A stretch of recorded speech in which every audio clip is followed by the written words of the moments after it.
Magandang umaga ho, magandang umaga, magandang tanghali, magandang hapon, magandang gabi sa inyo lahat, mga nanonood. Habang ako'y nag-aalmusal, ay parang naisip ko na ibahagi sa inyo yung aking kaunting kasiyahang nadarama. Ika nga. Dahil nung nag-check ako nung aking mga reels at saka stories at saka yung sa Facebook page ko, medyo natuwa ako dahil dati pag ako'y naka 500 views ay ako'y napakasaya na. 500, biro niyo, ang dami noon, madami na ho yun tapos kung siya nagdiwa 1,000, so kaya nga I feel blessed ay dahil sa inyong pagtulong at saka panonood sa akin ay dumadami yung views ko. Ay kanina pagising ko, nag-check ako ng aking kwan. Hindi naman ho karamihan, hindi naman, ewan ko kung yun para sa akin napakarami na ho noon. Meron akong isang video na naka almost 12,000 na ho, 12,000 na mahigit. Pero yung 12,000 na nanonood, tiga ho marami-rami na yun. Sa akin ay marami na ho yun. Sana dumami pa. Yung mga viral na sinasabi, hindi ko alam kung ilan kung anong exact figure pag sinabing viral. Pero sa akin, tontuwa na ho ako noon. Maraming salamat po sa inyo sa panonood, sa pagtsatsaga. At gaya na sinabi ko, pinipilit ko naman ho na maging may katuturan yung aking mga isineshare, yung aking ipinopost. Yung iba ho, katatawanan. Yung katatawanan, maaring may katuturan, maaring wala, pero nakakatawa. Yun lang ho, yun ho ang twist na tinatawag. Ay doon ho ako, doon ho ako komportable, yung medyo magpatawa.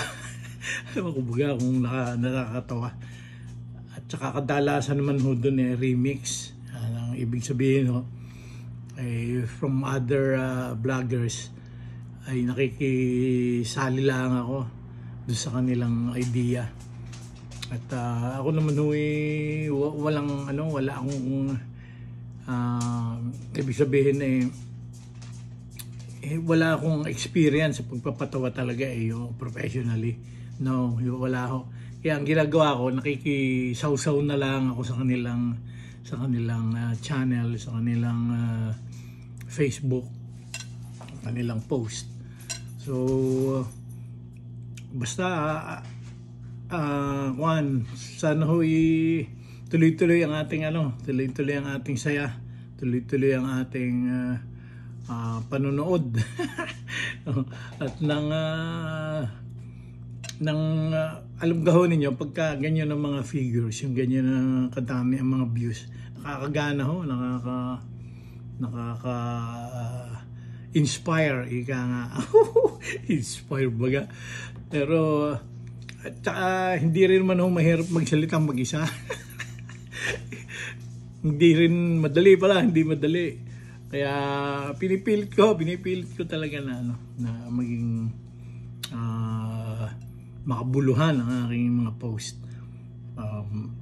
Meron din ho akong sinasabi ko, yung nasabi ko na meron din ako YouTube channel, pero konti po ho ang doon, hindi ko pa ho naasikaso masyado. Hindi naman ho makakasama kung kayo magsusubscribe.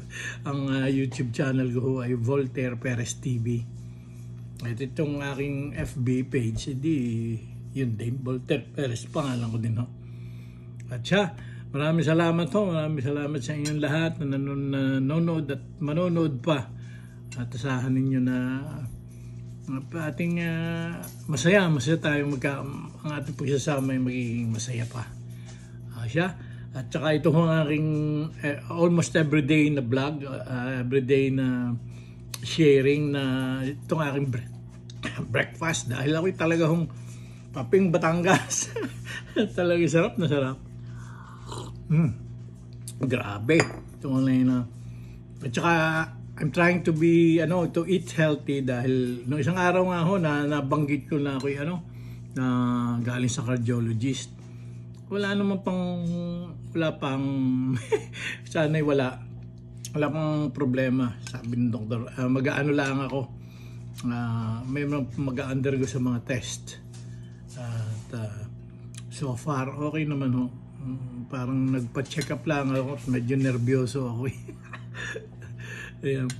Kaya as much as possible, dere ang kinakain ko healthy, galing to cereals, yung honey bunch of oats at saka milk.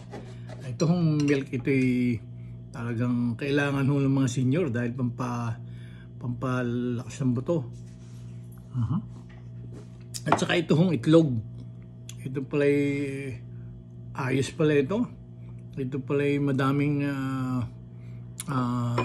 madaming nakakatulong talaga sa katawan. Saka paminsan-minsan hindi may bread. Nung isang araw ako meron kaming yung full wheat, yung wheat bread. Ngayon na lang, butter bread na lang.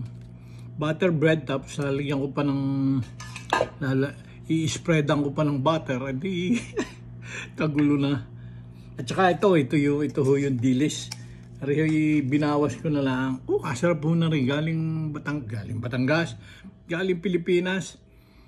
Yun nga lang. Ang amoy parang patis. Pero napakasarap po.